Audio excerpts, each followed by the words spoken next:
Hi, I'm Don Harrold. How are you? Today's Tuesday, July 1st, 2008. In the last year now, we saw the government, the Federal Reserve, which is not our government, the mainstream media, mainstream Wall Street, all tell us things were fine. We were told there were no problems, no inflation, incredible growth, strong dollar, housing wasn't going to be an issue. We were told lie after lie after lie. And people put their money into that lie. Americans put their money into companies which are now getting hammered. Millions of dollars, billions of dollars have been lost in the last 6 to 9 months. Meanwhile, the value of your home is dropping too. So guess what? You've lost equity in your home. You've lost the value of your stocks. And we've given back a decade or more in gains in the market in just months. And now the value of the dollar has been decimated. So the cost of money you spend to buy things like putting food on the table and gas in your car, those things have skyrocketed. So you've got to spend more money on depreciating or things which aren't even assets like food and gas. And you have less and less money to do it with. Meanwhile, the Federal Reserve keeps printing money and handing it to the banks and handing it to the brokers who got us in this position in the first place. The very people who took our market down, the very people who took our dollar and just crushed it, the Federal Reserve is handing them billions of dollars. And we want to debate McCain versus Obama. You know, I don't know what it's going to take, but I do know that sometime in my lifetime, sometime in my kid's lifetime, I hope things change. I am sick and tired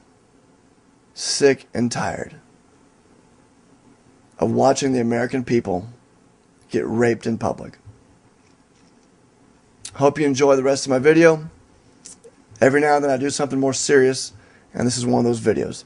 An article came across the Associated Press wires today that caught my eye. It was an article that said that there are banks out there that apparently need another $30 billion in capital to cover some of their losses.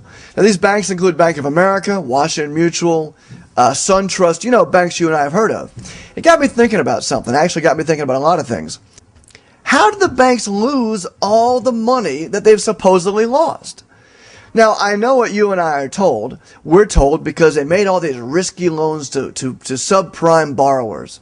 And they made all these risky loans to people who shouldn't have been buying homes or, taking on the debt of living in a home. Now, we also have been told, and we know this, that the Federal Reserve, who's handing out the money, has taken on their books almost $500 billion in mortgage-backed toxic waste collateral to cover the loans of this money to the banks. So I did something that, I know this is crazy. I got a calculator. And I pulled out my calculator, and with my knuckles, because I'm kind of ham-fisted, I typed in $500 billion, and I divided that by the total number, or the average home price of the last 5 years. Now, what I discovered is, if you take the average home price of about $220,000, and you divide $500 billion by that amount, what you come up with is somewhere in the ballpark of 2 million homes would have to have gone into foreclosure in the last year or two for these banks to lose all this money. In fact, it's only been about 9 or 10 months. So you'd have to have 2 million homes not only just go into foreclosure, these homes would have to go into foreclosure for which the banks would have paid 100% of capital up front for which there's no way to recoup any of that money, even at 50 cents on the dollar. And people would have made no payments on these homes with no down payments and just walked away, and the houses basically imploded. That's how you come up with $500 billion. Now, even the most bearish of estimates on foreclosures don't even come anywhere near that figure. In fact, if that figure was actually correct, not only in the scope of the number of foreclosures, but in the severity of how those foreclosures took place, in other words, with no money down, no payments made, banks giving the money away, the money would still exist somewhere. You see, if the bank paid out $200,000 for something. That money is in the system. That money, if they actually gave out that money, would be in a bank somewhere else. In other words, the money would be circulating. The point I'm trying to make to you is there is no crisis, neither subprime nor credit crunch. These banks have billions of dollars. This is what you call phony baloney on paper losses. And the reason they're writing all these losses down, I think I figured it out. We've been down this road before. Most of you are too young to remember. You need to look up the Great Panic of 1907. In the Panic of 1907, there was a similar situation to what we're going through right now in a lot of ways. There was a recession. People were afraid of a credit crisis. Banks were starting to go under, needed some infusions of capital. And a big bank, the Knickerbocker Trust Company, actually went out of business. And guess who bailed them out? J.P. Morgan. Now, you may remember that J.P. Morgan bailed out Bear Stearns recently. Well, also in the Panic of 1907, the federal government propped up J.P. Morgan with $35 million to help ease the crisis. Well, sort of like the $30 billion the Federal Reserve propped up J.P. Morgan with this time. Now, it gets even more interesting because after this great panic of '07, a lot of people were clamoring for more regulation. And a lot of bankers said, you know what we need? We need a central bank to make sure this crisis thing never happens ever again. And that's when they, a couple years later, sat down and carved out what we now know as the Federal Reserve. Now, here we are in 2007, 2008. And guess what? We're told there's a crisis. We're told that these banks are going to go under. Gosh darn it, and we got to find a way to prop up the system. Meanwhile, the Federal Reserve has handed these banks at least $500 billion in money, and they now own the mortgages of $500 billion in homes across America as collateral. So it's like Thomas Jefferson said, by the way, that if you let a central bank run things, you'll end up with them owning everything. But my point is this. What these banks have done is absolutely diabolical, and it is fantastic what they've done. I don't think you could have come up with this in a movie if you tried. What the banks have done is they've ginned up a non-existent crisis. And in this non-existent crisis, they've said they need money to stay afloat. Now, all this printing of money has devalued our currency.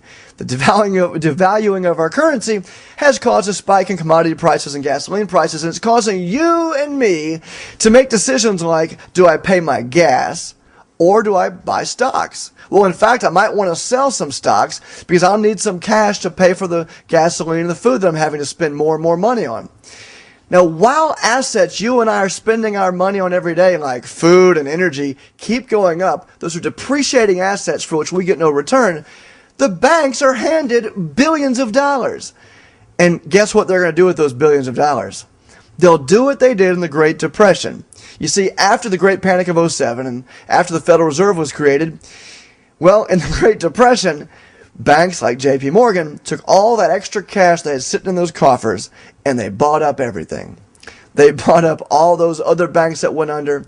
They bought up all the property and the companies. And that, my friends, is where we're headed once again. You know, I used to wonder where all the money went. Now I don't wonder. History was simply prologue to where we are now. What's happening today, folks, is the greatest shakedown since the Great Panic of 1907. And the only possible way, the only way out of this, there is absolutely only one way, and that's the dissolving of the Federal Reserve. Until that happens, we're going to see, maybe every 50 or 100 years, another great panic, another great crisis that pushes you and me down and takes billions, maybe one day it'll be trillions of dollars, and puts them in the coffers of the J.P. Morgans of the world. Take care. I'm Don Harrold, and I'll see you next video. Bye-bye.